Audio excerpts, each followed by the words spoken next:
Drugs ಮೇಲೆ ಪೊಲೀಸರು ನಿಗಾ ಇಡೋದನ್ನ ತೀವ್ರಗೊಳಿಸಿದ್ದಾರೆ. ಎಸ್ಪೆಷಲಿ ದೊಡ್ಡ ದೊಡ್ಡ ನಗರಗಳಲ್ಲಿ ಕಾಲೇಜ್ ಸ್ಟೂಡೆಂಟ್ಸ್ ಎಲ್ಲೆಲ್ಲಿ ಇರ್ತಾರೆ, ಸೊ ಅಲ್ಲೆಲ್ಲ ಈ ಪೆಡ್ಲರ್ಗಳು ಆಕ್ಟಿವ್ ಆಗಿರ್ತಾರೆ. ಬೇರೆ ಬೇರೆ ರಾಜ್ಯಗಳಿಂದ, ಬೇರೆ ಬೇರೆ ದೇಶಗಳಿಂದ ವಿವಿಧ ರೀತಿಯ ಈ ಮಾದಕ ವಸ್ತುಗಳನ್ನ ಸಪ್ಲೈ ಮಾಡಲಾಗ್ತಾ ಇರುತ್ತೆ.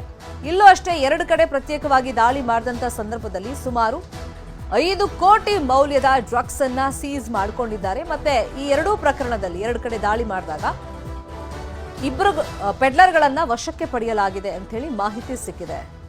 ಪೊಲೀಸರು ಈ ಬಗ್ಗೆ ಸಾಕಷ್ಟು ಅರಿವು ಮೂಡಿಸುವಂತ ಪ್ರಯತ್ನಗಳನ್ನ ಪ್ರತಿದಿನ ಮಾಡ್ತಾ ಇದ್ದಾರೆ. ಮತ್ತೊಂದು ಕಡೆ ಇದಕ್ಕೆ ಕಡಿವಾಣ ಹಾಕುವಂತ ನಿಟ್ಟಿನಲ್ಲಿ, ಯಾಕಂದ್ರೆ ನೋಡಿ, ವಿದ್ಯಾರ್ಥಿಗಳ ಭವಿಷ್ಯ ಹಾಳಾಗೋದಷ್ಟೇ ಅಲ್ಲ, ಇನ್ನೊಂದು ಕಡೆ ಕ್ರೈಮ್ ರೇಟ್ ಕೂಡ ಈ ಡ್ರಗ್ಸ್ ಸೇವನೆಯಿಂದ ದಿನದಿಂದ ದಿನಕ್ಕೆ ಜಾಸ್ತಿ ಆಗ್ತಾ ಇದೆ. ಇದು ಕಡಿವಾಣ ಹಾಕುವಂತ ನಿಟ್ಟಿನಲ್ಲಿ ಪೊಲೀಸರು ಅಲರ್ಟ್ ಆಗಿದ್ದಾರೆ.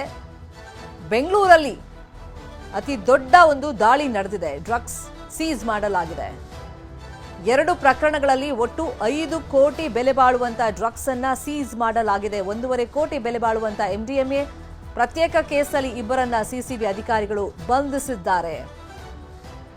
ಒಬ್ಬರಿಂದ 3.5 ಕೋಟಿ ಬೆಲೆ ಬಾಳುವಂತ ಡ್ರಗ್ಸ್ ಸೀಸ್ ಮಾಡಲಾಗಿದೆ.